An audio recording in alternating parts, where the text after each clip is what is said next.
नमस्कार। वक्त हो चुका है सुबह के 6:15 और मैं आपके साथ हाजिर हूं करंट अफेयर्स शो के साथ। सुबह सुबह चाय के कप के साथ करंट अफेयर्स शो आपके अंदर एक नई ऊर्जा भरने के लिए और आपके असीम सपनों को पूरा करने के लिए, आपके उन सपनों को पूरा करने के लिए मैं आपके साथ लेकर के हाजिर हुआ हूं आज की ताज़ा करंट अफेयर्स।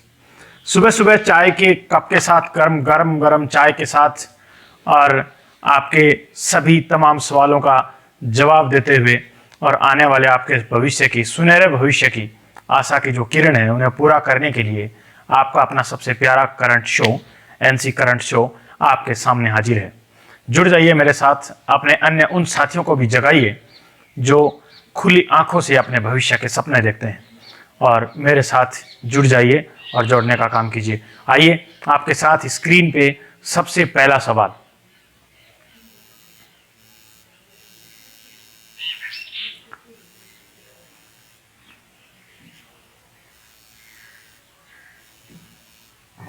सबसे पहला सवाल आपके सामने है, आपकी स्क्रीन के ऊपर है। निम्न में से किस वैश्विक संगठन ने वर्ष 2021 में भारत की आर्थिक वृद्धि दर 11.5% रहने का अनुमान जताया है? ऑप्शन देखिए। सबसे पहला ऑप्शन है एशियाई विकास बैंक, दूसरा है अंतर्राष्ट्रीय मुद्रा कोष, तीसरा है विश्व बैंक और चौथा है संयुक्त राष्ट्र संघ। तो इस सवाल को देखिए, सवाल में पूछा गया है किस वैश्विक संस्था ने या संगठन ने, और भारत की आर्थिक वृद्धि दर के बारे में अनुमान उन्होंने दिया है।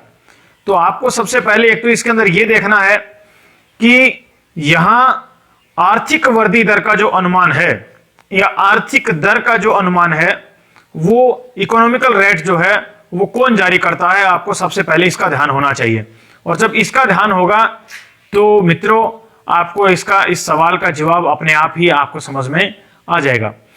तो देखिए, कमेंट्स बॉक्स में लिख लीजिए आप इस सवाल का जवाब और उसके बाद मैं आपको बताऊंगा और पूरा प्री और मेंस दोनों के हिसाब से आपको इस सवाल का जवाब हम आपको देंगे। इस सवाल का सही जवाब होगा अंतरराष्ट्रीय मुद्रा कोष। और अंतरराष्ट्रीय मुद्रा कोष यानी कि IMF, अंतरराष्ट्रीय मुद्रा कोष, मित्रों आपको अगर ध्यान हो तो 1990 और 91 के अंदर भारत के अंदर आर्थिक सुधार लागू किए गए थे और PV नरसिम्हा राव की सरकार थी और देश के जो प्रधानमंत्री 10 साल प्रधानमंत्री रहे मनमोहन सिंह जी उस समय वित्त मंत्री थे और देश की हालात बहुत खराब थी क्योंकि देश के अंदर एक्सपोर्ट करने का जो है बैरियर लगा हुआ था और उस बैरियर को नरसिम्हा राव की सरकार ने खोला था। और ये बैरियर के बारे में हमें किसने जानकारी दी थी? IMF ने ही जानकारी दी थी। मैं आपको एक छोटी सी घटना सुनाता हूं, इसकी बहुत ही प्यारी घटना है और इंटरेस्टिंग घटना है। जब देश में ऐसा हुआ कि देश के प्रधानमंत्री, चाहे भले ही पंडित जवाहरलाल नेहरू हो, इंदिरा गांधी हो, शास्त्री जी हो, PV नरसिम्हा राव से पहले की जो भी सरकारें रही, उन सरकारों ने देश के अंदर एक्सपोर्ट का एक बैरियर लगाया हुआ था। यानी निर्यात जो हम करते थे उसका हमारे देश में बैरियर था, यानी हमारे यहां से किसी भी सामान को निर्यात नहीं किया जाता था। बस हम सिर्फ क्या करते थे, इंपोर्ट करते थे। और इंपोर्ट जब करेंगे यानी कि आपके घर में कोई सामान बाहर से आ ही रहा है और आप अपने घर से किसी चीज का प्रोडक्शन करके उसे बाहर नहीं बेच रहे हैं, तो घर में साधारण सी बात है कि पैसा नहीं आएगा और जब पैसा नहीं आएगा तो घर की आर्थिक स्थिति, इकोनॉमिकल जो कंडीशन है वो घर की खराब हो जाएगी। तो ऐसी सिचुएशन हमारे देश की बनी और बहुत सारे लोग ये मानते हैं कि पंडित जवाहरलाल नेहरू ने जिस समय ये बैरियर देश में लगाए, निर्यात के जो बैरियर लगाए, वो गलत थे। देखिए, उस समय की जो हालत थी, उस समय जब देश हमारा अंग्रेजों की गुलामी से मुक्त हुआ था, हमें स्वतंत्रता मिली और हमारा देश जो है एक लोकतांत्रिक मूल्य में विश्वास करने वाला देश और एक संविधान के अनुसार चलने वाला देश हमारा बना और उसके प्रधानमंत्री बने पंडित जवाहरलाल नेहरू। और पंडित जवाहरलाल नेहरू जो थे उसने उस स्थिति में हमारे देश को संभाला था जब हमारे देश की स्थिति पूर्णतः खराब हो चुकी थी। एक अनुमान है कि जब देश की स्थिति खराब थी और पंडित जवाहरलाल नेहरू देश के पहले प्रधानमंत्री बने तो जवाहरलाल नेहरू ने अपने अधिकारियों से पूछा कि भैया हम गुलाम क्यों हुए। तो उन्होंने कहा साहब अंग्रेज जो है वो देश में व्यापार करने के लिए आए थे। तो उन्होंने कहा तो बहुत अच्छी बात है। उसके बाद क्या हुआ कि साहब वो व्यापार करने के लिए आए थे और देश में यहाँ आकर के हमारे यहीं जो है यहीं बस गए वो, और धीरे धीरे हमारे उन्होंने फूट डाली और वो राज करना शुरू कर दिया उन्होंने। तो उस समय तात्कालिक सरकार ने डिसीजन लिया कि देश में निर्यात की प्रक्रिया को बंद कर दिया जाए, यानी हम बेचेंगे नहीं किसी को भी, और किसी भी बाहरी कंपनी को हमारे यहां आके व्यापार करने की परमिशन हम नहीं देंगे। ठीक है, हम आयात कर सकते हैं, निर्यात नहीं करेंगे, और किसी कंपनी को हमारे यहां आकर के बसने की, उसे यहां आकर के व्यापार करने की परमिशन हम नहीं देंगे। तात्कालिक सरकार उस समय की परिस्थितियों के अनुसार, उस समय की जो सिचुएशंस थी उसके अनुसार यह फैसला उचित था और उन्होंने लिया। लेकिन जब 1990 की बात आई, 1990 और 91 की जब यह बात थी, जब पीवी नरसिम्हा राव हमारे देश के प्रधानमंत्री बने, तो आर्थिक सलाहकार कहते हैं कि देश के पास मात्र 14 दिवस का खाने का सामान था, सिर्फ 14 दिन का देश के पास जो है देश के पास पैसा था जिससे 14 दिन तक देश चल सकता था। तो अपने जो नरसिम्हा राव थे उन्होंने वित्त मंत्री को बुलाया, अपने जो मनमोहन सिंह जी थे उनको बुलाया, बुला करके कहा कि मनमोहन सिंह जी आप ऐसा कीजिए कि इसका कोई समाधान कीजिए कि देश के पास 14 दिन के बाद का पैसा नहीं है जिससे देश चला सके, तो क्या किया जाए। तो उन्होंने कहा कि साहब एक संस्था है। बोला कौन सी? कि IMF, अंतरराष्ट्रीय मुद्रा कोष एक संस्था है, और अगर आप कहो तो अंतरराष्ट्रीय मुद्रा कोष जो संस्था है वहां से मैं लोन लेकर आ सकता हूं। तो नरसिम्हा राव ने कहा बहुत अच्छी बात है, लोन लाओ। जब वो लोन, उन्होंने कहा कि ठीक है लोन लेने चला जाऊंगा, आप मेरी टिकट बुक करा दो। और उन्होंने कहा यार देश के अंदर पैसा नहीं है, तेरे को टिकट की पड़ी है। उन्होंने कहा साहब देखो टिकट तो करानी पड़ेगी, फिर मैं IMF के पास जाऊंगा। IMF के पास गए, IMF के पास जाकर के और मनमोहन सिंह जी ने बात करी, उसके तात्कालिक अध्यक्ष से बात करी और बात करके कहा कि देखिए हमारे देश में पैसा नहीं है। उन्होंने कहा तुम्हारे देश में पैसा कहां से होगा, तुम सामान ही नहीं बेचते हो, तुम्हारे पास पैसा कहां से आएगा। तो उन्होंने कहा साहब कुछ भी करो हमें आप लोन दे दीजिए। उन्होंने कहा तुम लोन चुकाओगे कैसे जब तुम्हारे देश में एक्सपोर्ट के बैरियर लगाए हुए हैं, तुम सामान को कैसे, तुम लोन को कैसे चुका दोगे। तो उन्होंने कहा कि आपको देश के अंदर उदारीकरण की नीति अपनानी पड़ेगी। ठीक है, तो आपको जैसे ही उन्होंने उनको ये बताया और बताने के बाद जब वो वापस अपने देश में लौटे, उन्होंने कहा भाई मैं एक बार प्रधानमंत्री जी से बात करके बताऊंगा आपको। अपने देश में लौटे, यहां से वापस वो वहां गए और दोबारा से उन्होंने कहा कि साहब हमें लोन दे दीजिए। IMF ने उस समय हिंदुस्तान को लोन देने से मना कर दिया था, बात 1990 की है। उसके बाद देश में आर्थिक सुधार लागू हुए और आर्थिक सुधार जिन्होंने देश को बहुत ही मजबूत स्थिति के अंदर पहुंचाया। और उसके बाद आज जब पिछले दिनों मोदी जी का जो पहली जो सरकार थी उसमें IMF की बैठक हुई और IMF को खुद को पैसे की आवश्यकता थी, तो प्रधानमंत्री मोदी IMF की बैठक में वहां गए और जाकर के इन्होंने वहां भाषण दिया कि जो सबसे ज्यादा उभरता हुआ जो विकासशील जो देश है उसके प्रमुख को अगर इस चीज की जिम्मेदारी दे दी जाए, इस पद की जिम्मेदारी दे दी जाए, तो IMF को हम घाटे से उबार सकते हैं। यह एक बहुत बड़ा साहसिक बयान था जो IMF यानी कि एक ऐसे संगठन जो खुद लोगों को धन मुहैया कराता था, खुद देशों को धन मुहैया कराता था, उस संगठन के हॉट सीट पे जाकर के और किसी देश के प्रमुख का, किसी देश के प्रधानमंत्री का इस तरह से बयान देना एक बहुत बड़े साहसिक कदम था। और नरेंद्र मोदी ने वहां जाकर के ये बयान दिया, और जब बयान दिया तो हालांकि वो चीज चलने वाली नहीं थी कि नरेंद्र मोदी को उसका जो है अंतरराष्ट्रीय मुद्रा कोष का अध्यक्ष बना दिया जाए, लेकिन उन्होंने लास्ट में उनको आश्वासन दिया कि हिंदुस्तान से जब कभी अंतरराष्ट्रीय मुद्रा कोष यानी IMF को पैसे की आवश्यकता पड़े हमें बता देना, हम आपको आपकी मदद के लिए पैसा पहुंचवा देंगे।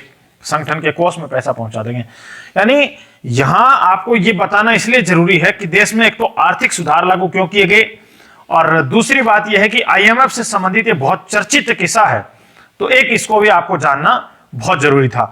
तो अब हम एक बार बात करते हैं, अगर ये कोई मेंस के हिसाब का कोई सवाल नहीं है, लेकिन फिर भी आपको जानना जरूरी था, ये रोचक किस्सा है। तो आइए अब हम अगला सवाल देखते हैं कि अंतरराष्ट्रीय मुद्रा कोष के उद्देश्यों का उल्लेख आपको करना है। ये आपसे 50 शब्दों का आपसे सवाल पूछा जाए तो आपको इस सवाल को कैसे आप लिखेंगे, इस बात को देखना है। आइए इसके ऊपर चर्चा करते हैं। इंटरनेशनल मॉनेटरी फंड आईएमएफ, इसके ऊपर अब हम देखते हैं। अंतरराष्ट्रीय मुद्रा कोष द्वारा अनुमानित आर्थिक वृद्धि दर, हाल ही में जो आईएमएफ है, इंटरनेशनल मॉनिटरिंग जो फंड है, उसने 2021 में भारत की आर्थिक दर 11.5% रहने का अनुमान जताया है। इसलिए आपको इस बात को ध्यान रखना है, यानी कि दहाई अंकों में 2 अंकों के अंदर ये आर्थिक विकास दर, इकोनॉमिकल जो रेट है, वो 11.5% रहने का अनुमान जो है वो आईएमएफ ने बताया है। अगला है कि वर्ष 2020 में कोरोना महामारी के कारण इसमें 8% की गिरावट का अनुमान लगाया जा रहा था कि इसके अंदर 8% की गिरावट आएगी, लेकिन वर्ष 2021 में भारत बड़ी अर्थव्यवस्थाओं में एकमात्र देश होगा जिसकी वृद्धि दर दहाई अंक यानी 11.5% में होगा। हालांकि ऐसा अनुमान है। वृद्धि के लिहाज से चीन 2021 में 8.1% के साथ दूसरे स्थान पर होगा। ये आईएमएफ के आंकड़े हैं, भविष्य में क्या होगा वो बात की बात है। उसके बाद क्रमशः स्पेन 5.5% और फ्रांस 5.5% रहने का अनुमान आईएमएफ ने जताया है। इंटरनेशनल मॉनिटरिंग फंड के अनुसार वर्ष 2022 में भारत की आर्थिक वृद्धि दर 6.8% और चीन की 5.6% रहने का अनुमान है। आईएमएफ क्या है, इसके बारे में एक बार हम आपको इसकी मोटी मोटी जानकारी आपको बता देते हैं। आपकी स्क्रीन पे भी है, और इसकी जो पीडीएफ है वो मैं अपना टेलीग्राम चैनल जो एग्जाम नगर EXAMNAGARR बिना किसी स्पेस के, इसके ऊपर आपको मिल जाएगी। उसके डिस्क्रिप्शन में मैं इसकी पीडीएफ का लिंक भेज दूंगा। आप वहां क्लिक करोगे तो आप टेलीग्राम पे स्वतः ही पहुंच जाओगे, इसी फाइल के पास पहुंचोगे जिसे आप आसानी से डाउनलोड कर सकते हैं। अंतरराष्ट्रीय मुद्रा कोष एक अंतरराष्ट्रीय संस्था है, इंटरनेशनल इंस्टीट्यूट है, जो अपने सदस्य देशों की वैश्विक आर्थिक स्थिति पर नजर रखने का काम करती है। तो पहला और सबसे इंपॉर्टेंट सवाल आपको यहां देखना है कि आईएमएफ का मुख्य कार्य है, तो आपको बताना है कि ये अपने सदस्य देशों की वैश्विक आर्थिक स्थिति पर नजर रखने का काम करती है, ये आपको ध्यान रखना है। दूसरा, यह अपने सदस्य देशों को आर्थिक और तकनीकी सहायता प्रदान करती है। मैंने आपको बताया था कि वो लोन मांगने के लिए गए थे हमारे, तो ये उनको जो है, जिन देशों के पास आर्थिक रूप से पैसा नहीं होता है, गरीबी में आ जाते हैं या उन्हें पैसा चाहिए होता है, वो आईएमएफ से पैसा लाते हैं और उसे ब्याज सहित बाद में लौटा देते हैं। वो उनकी प्रोसेस होती है।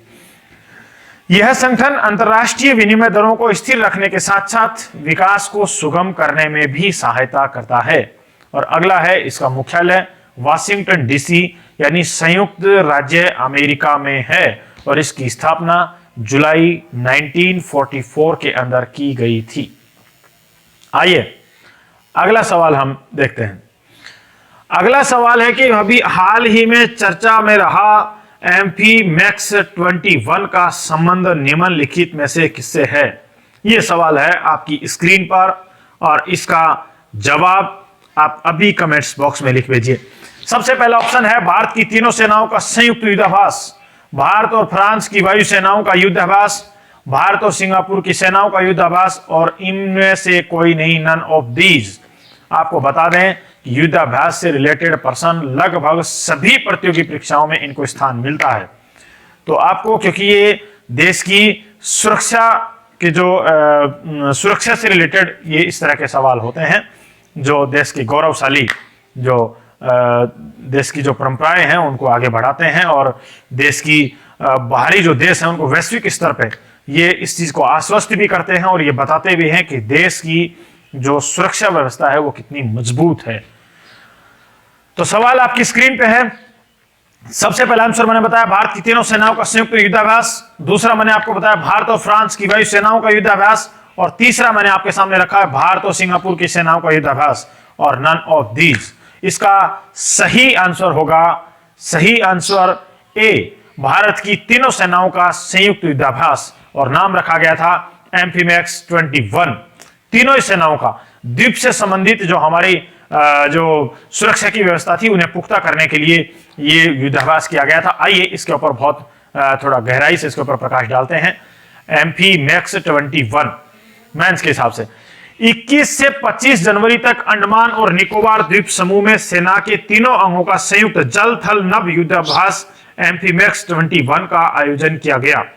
तो आपको एक तो यह ध्यान रखना है कि इसका युद्धाभ्यास कब हुआ, तो 21 से 25 जनवरी तक हुआ था, और कहां हुआ, अंडमान और निकोबार के अंदर ही हुआ था, और हमारे देश की तीनों सेनाओं ने इसके अंदर भाग लिया था, और संयुक्त रूप से युद्धाभ्यास था, और नाम रखा गया था एम्फीमैक्स 21। तो 21 यहां उसकी साल को दर्शाता है कि 2021 में यह पूरा हुआ था। इस अभ्यास में नौसेना के जहाजों, जमीन, हवा और पानी तीनों के युद्ध में कुशल सैनिकों और वायुसेना के विमानों की भागीदारी रही। यानी जब पहले ही ये बात क्लियर हो गई है कि तीनों जो यहां हमारे देश के जो आर्म्ड फोर्सेज हैं, उन आर्म्ड फोर्सेज का तीनों ही उनके जवानों का इसके अंदर योगदान रहा, और तीनों ने ही अपनी एकजुटता और एकजुटता के साथ उन्होंने अपना युद्धाभ्यास यहां पे दिखाया है। ठीक है, आगे देखिए। इस अभ्यास का उद्देश्य अपने द्वीप क्षेत्रों की क्षेत्रीय अखंडता की रक्षा के लिए भारत की क्षमताओं का सत्यापन करना है। अगला है, इसमें सेना के तीनों अंगों के बीच परिचालन, तालमेल और संयुक्त रूप से युद्ध लड़ने की क्षमताओं को बढ़ाने का उद्देश्य भी शामिल है। ये बात मैंने आपको पहले ही बता दी थी। आइए अगला प्रश्न हमारे बीच है कि निम्न में से किस राज्य के राष्ट्रपति या राष्ट्राध्यक्ष ने खरीद को बढ़ावा देने वाले कार्यकारी आदेश पर हस्ताक्षर किए हैं। देखिए बहुत इंटरेस्टिंग सवाल है, बहुत इंटरेस्टिंग। ये सवाल है क्या कि जैसे हमारे देश में हुआ था ना, एक जब नरेंद्र मोदी प्रधानमंत्री बने तो उन्होंने अपने देश के अंदर make in India, made in India एक प्रोग्राम चलाया था। ये उसी से मिलता जुलता प्रोग्राम है, और हमारे देश के अंदर भी उस समय कहा गया था कि भले ही चाहे किसी भी देश, कोई भी देश की कंपनी हो, हमारे देश ने कहा कि हम कोशिश ये करेंगे कि वो कंपनी अपना सारा सेटअप हमारे देश में स्थापित करे ताकि यहाँ के लोगों को रोजगार मिले, और उसके बाद हमारे देश के अंदर ही वो अपना मैन्युफैक्चरिंग काम करें और देश में ही उसका फायदा मिले, देश में रोजगार की बढ़ोतरी हो, देश को इकोनॉमिकल फायदा हो, और हमें वो चीज कम लागत पर मिले। इसलिए देश में ये ऐसा प्रोग्राम चलाया गया। अभी ऐसा ही प्रोग्राम एक दूसरे देश के अंदर चलाया जाना है। ऑप्शन आपके सामने स्क्रीन पर है, रूस, चाइना, अमेरिका और इनमें से कोई नहीं। करेक्ट आंसर होगा अमेरिका। अमेरिका के जो राष्ट्रपति हैं उन्होंने ऐसे कार्यकारी एक आदेश के ऊपर हस्ताक्षर कर दिए हैं जो इस बात को बढ़ावा देता है कि अमेरिका के अंदर अगर जो भी अमेरिका में कोई कंपनियां जो अपना काम करेंगी, वो कंपनियां जो उन्हीं कंपनियों से अमेरिका के अंदर मैक्सिमम जो सामान है वो उन्हीं से खरीदा जाएगा। इस बात की मंजूरी अमेरिका के राष्ट्रपति, नवनिर्वाचित राष्ट्रपति जो बाइडेन ने इस बात की मंजूरी दे दी है। और मंजूरी नहीं, बाकायदा व्हाइट हाउस में बैठने के लिए एक पद भी सर्जित कर दिया है, director of made in America.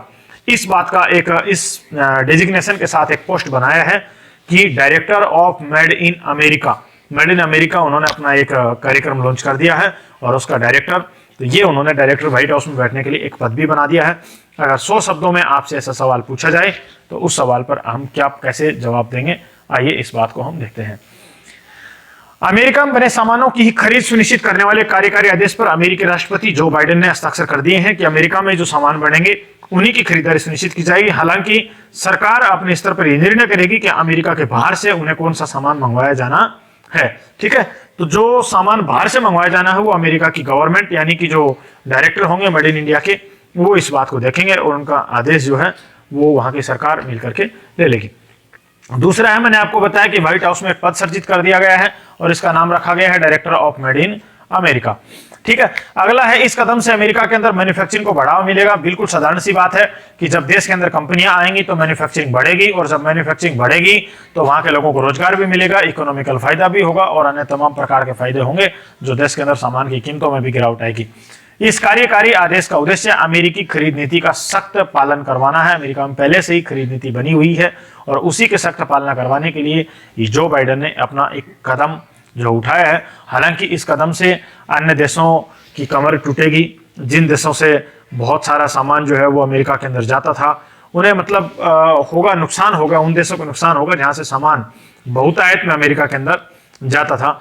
अगर वो वहां से सामान की निर्भरता खत्म कर देंगे, अपने देश में सामान पूरा अपने देश के ऊपर निर्भरता बनाए रखेंगे, तो कहीं ना कहीं व्यापार के अंदर, बाहरी देशों के व्यापार में जो है कहीं ना कहीं कमी आएगी। अब इसके बहुआयामी परिणाम क्या निकलेंगे वो भविष्य की बात है, भविष्य के गर्त में है, अब वो बाद में देखा जाएगा। अगला सवाल आपके सामने स्क्रीन पर है और आज का जो सवाल है वो पद्म विभूषण से लेकर के है। और पिछली बार का जो सवाल था वो अपना कल की जो क्लास में जो सवाल था हमारा, वो पद्म भूषण से लेकर के पद्म भूषण से रिलेटेड था। तो आज के सवाल में हम देखें, सवाल पूछा गया है, पद्म विभूषण पुरस्कार 2021 के संदर्भ में निम्नलिखित में से सुमेलित नहीं है, ये सवाल है। सबसे पहला व्यक्ति है राधेश्याम वार्ले, कला के क्षेत्र में छत्तीसगढ़ के हैं रहने वाले।